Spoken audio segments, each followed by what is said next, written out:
NFL. Graziano, let's run the hurry up through some of the other moves yesterday and some of the teams. The Raiders were as busy as anybody. Take us through what they did. Well, they signed their center, Tyler Linderbaum from the Ravens, to a record-shattering contract that jumps the center market by 50%, $27 million a year, and he's probably going to see all 3 years of the deal. Kind of rebuilt their defense. They signed a couple of linebackers, Nakobe Dean and Quay Walker, signed Kwity Paye as an edge rusher. They'd already done some work at cornerback, so the Raiders very aggressive with all their cast. Jalen Naylor, the receiver, speedy receiver, they're happy to get him. So Raiders doing a lot of work to get ready for Fernando Mendoza. A lot of moves don't always mean good moves. To me, they look like good moves. What did you think? Yeah, I think that they are obviously going to be drafting a quarterback and get him very cheap. So investing that money, which people would say is a lot for a center, in a center that could stabilize that offensive line, I think it's a huge move to help prepare Mendoza to have success. Absolutely, Dan. I mean, what they've done,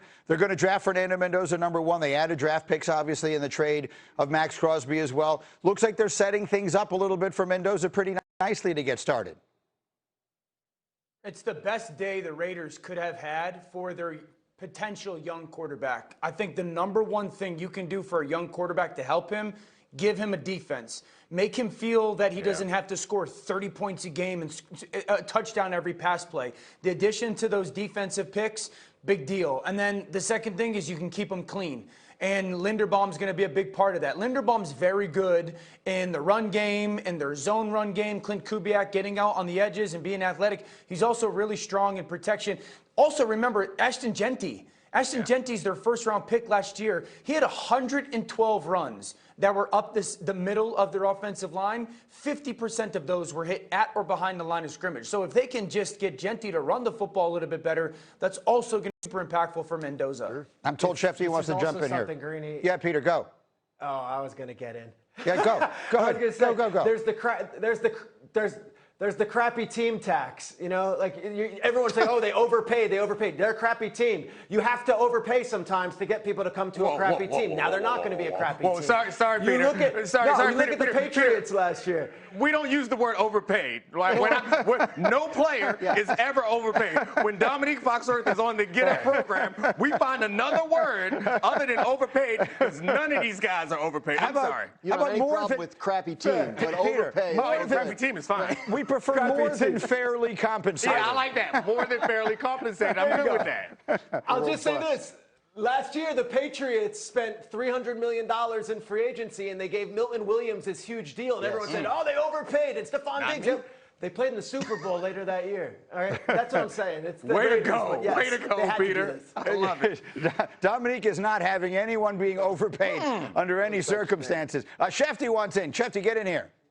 Well, this is a team that's remaking its entire roster in front of our eyes, starting with the trade Friday night of Max Crosby to the Baltimore Ravens for 2 ones, and then goes out and spends all the money that it does yesterday. And I can tell you that the one contract, and no player, I agree with Dominique, is ever overpaid. That's very good, Dominique. But the one contract that caught the attention of the entire National Football League that's still being talked about today and will be talked about is the contract given to Tyler Linderbaum, the center. Here's a player who the Ravens didn't pick up his fifth-year option, didn't tag him. The tag would have cost $26 million, and he winds up getting $27 million a year average, the highest paid interior offensive lineman in NFL history for a center. Centers have never been paid. But Clint Kubiak, the Raiders head coach, wanted not only a quarterback, which they'll get in the draft, but a quarterback for the offensive line, for the run scheme that he runs. And they identified Tyler Linderbaum. And not only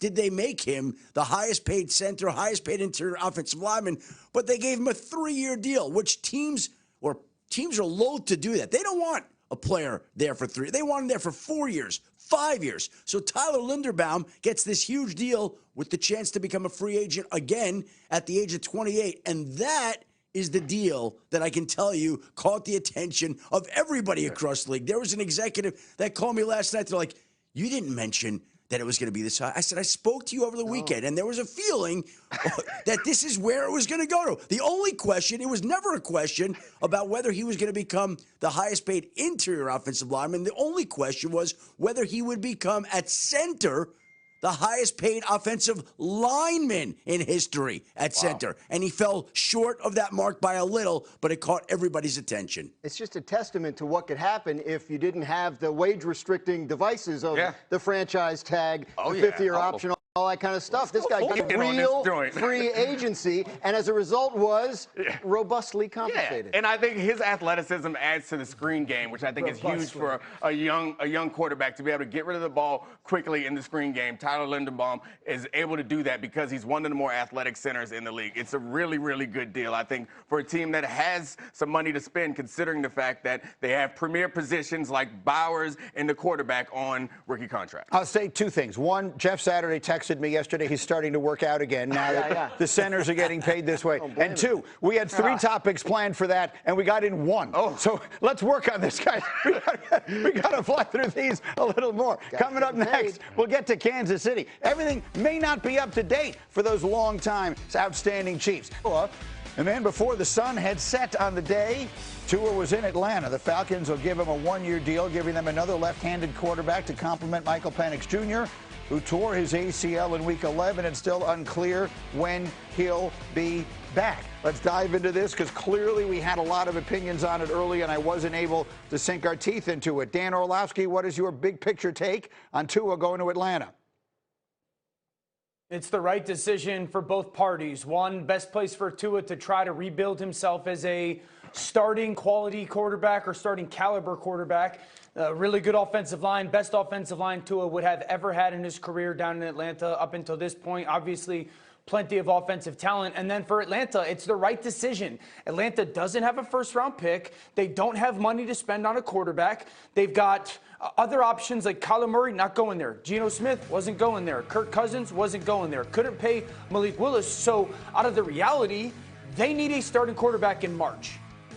They got to run their offseason and help their football team improve in March, April, May, and June, let alone training camp and potentially start in September until Michael Penix is at least healthy enough to be in the conversation. It's the right decision.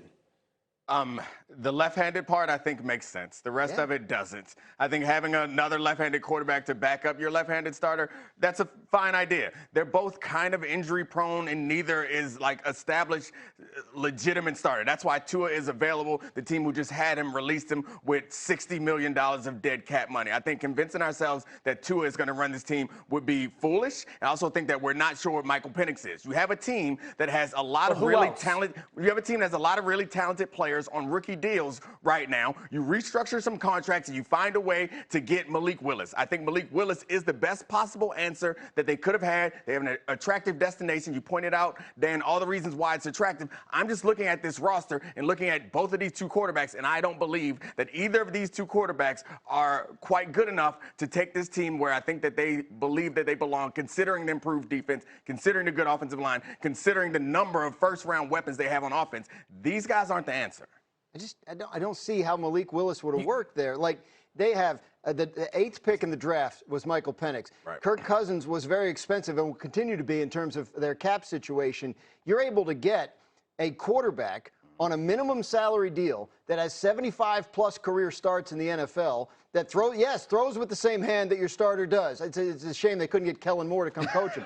But that doesn't, I mean, like Drake London has talked about this, right? Like the ball spins different. So, like, you have a guy that can operate your offseason now while Penix gets healthy. I believe that, you know, that team still wants to see Michael Penix as its starter once he's healthy, and Tua can get you through the offseason. There's so many things I want to see, and unfortunately I'm never going to. Michael Penix was such a roll of the dice the night that they drafted him. We all said it at the time. I hate saying it out loud because you don't want to wish these things on people. He's a young man with a dream, and I would love nothing more than for him to prove everybody wrong. But his injury history coming out of college was the ultimate red flag, and they made a pick that no one else saw coming. And so now you get a guy in Tua. Peter, here's what I'm going to say.